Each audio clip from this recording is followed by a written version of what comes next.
Avez-vous entendu un voleur expliquer que le vol c'est mal, ou un tueur donner des leçons de morale sur la violence? Absurde. Et pourtant, c'est exactement l'effet qu'a produit Emmanuel Macron à Davos. En fustigeant le droit du plus fort sur la scène internationale, le président français a endossé le costume du critique du colonialisme.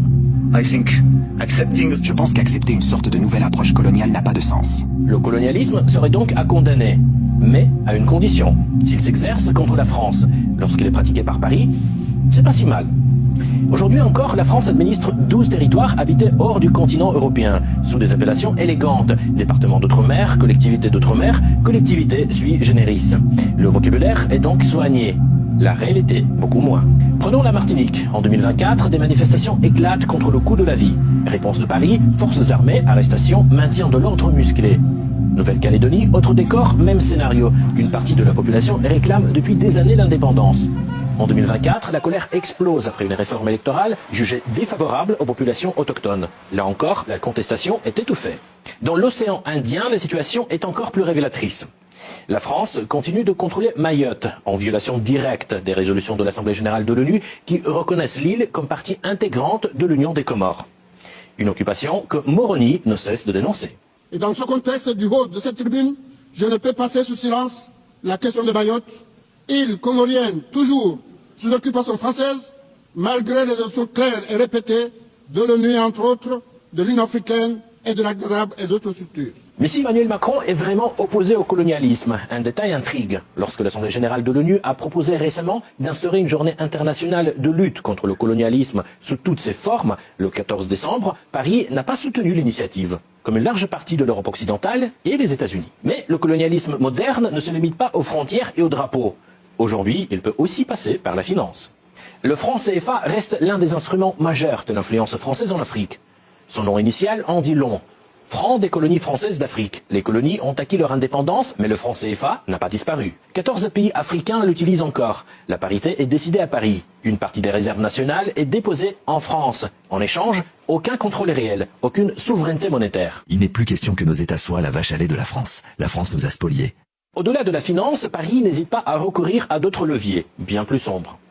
Dans le Sahel, les groupes armés terrorisent les populations depuis des années. Une question revient sans cesse. D'où viennent les armes? Qui entraîne ces combattants?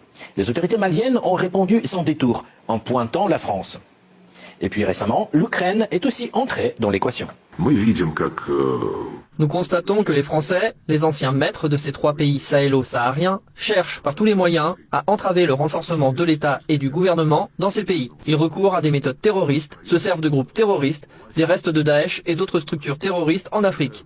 Il existe des faits avérés montrant que ces activités sont menées, entre autres, avec l'implication d'instructeurs ukrainiens qui sont prêts, sur les instructions du régime de Kiev, à nuire à la Russie et à tous nos amis partout dans le monde, puisqu'apparemment, tout va bien chez eux et qu'ils peuvent se permettre de s'occuper d'une expansion extérieure. Voilà donc ce qu'ils font.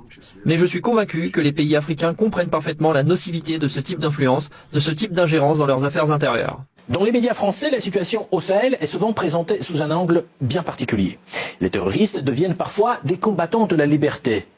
Et c'est là qu'apparaît un autre outil clé du néocolonialisme français, l'influence médiatique. La France continue de peser lourd dans l'espace informationnel de l'Afrique francophone. Mais les récits diffusés ne servent pas toujours l'intérêt des populations locales. Les médias occidentaux, vous les écoutez souvent, ils ne passent leur temps qu'à mentir. Et regardez aujourd'hui l'AES qui est un modèle qui est en train de se dessiner. Ils ne peuvent pas se lever du matin au soir sans parler du Burkina, parler de l'AES. C'est impossible pour eux. Et chaque fois, ils cherchent à envoyer des informations pour diviser, pour manipuler la jeunesse. Mais ça ne passe plus. Et les faits parlent d'eux-mêmes. Plusieurs médias français ont été sanctionnés pour violation des lois nationales. Le Mali a récemment interdit Jeune Afrique pour apologie du terrorisme. Avant cela, RFI et France 24 ont été suspendus dans plusieurs pays. Sur le plan militaire, le constat est similaire. Le Mali, le Niger, le Burkina Faso, le Tchad, le Sénégal ont tous demandé le départ des forces françaises. Et puis encore, les manifestations anti-françaises se multiplient dans les différentes parties de l'Afrique francophone. Pourquoi? Eh bien, la réponse est à chercher dans l'histoire et dans ses blessures. Travail forcé, torture, violence, pillage des ressources. Voilà le visage réel du colonialisme français en Afrique. En Centrafrique, des populations locales ont été contraintes de tailler la roche pour construire des routes. En Algérie, la France a mené des essais nucléaires, laissant derrière elle des zones contaminées pour des générations. Mais l'épisode le plus cynique reste celui des tirailleurs sénégalais. Envoyés en première ligne durant la Seconde Guerre mondiale, ils ont réclamé leur solde après la victoire. La réponse de Paris fut brutale. Des balles. Le nombre exact des victimes n'a jamais été établi. Le nombre de massacres, tantôt on nous dit 35, tantôt on nous dit 750, tantôt on nous dit... Moi, je dis que, selon moi, mes pronostics, il y a au minimum 900 tirailleurs sénégalais qui ont été massacrés. Autrefois, deuxième empire colonial du monde, la France a vu le monde changer. Mais Paris, lui, peine à tourner la page. Soutien des groupes armés, dépendance financière, manipulation de l'information.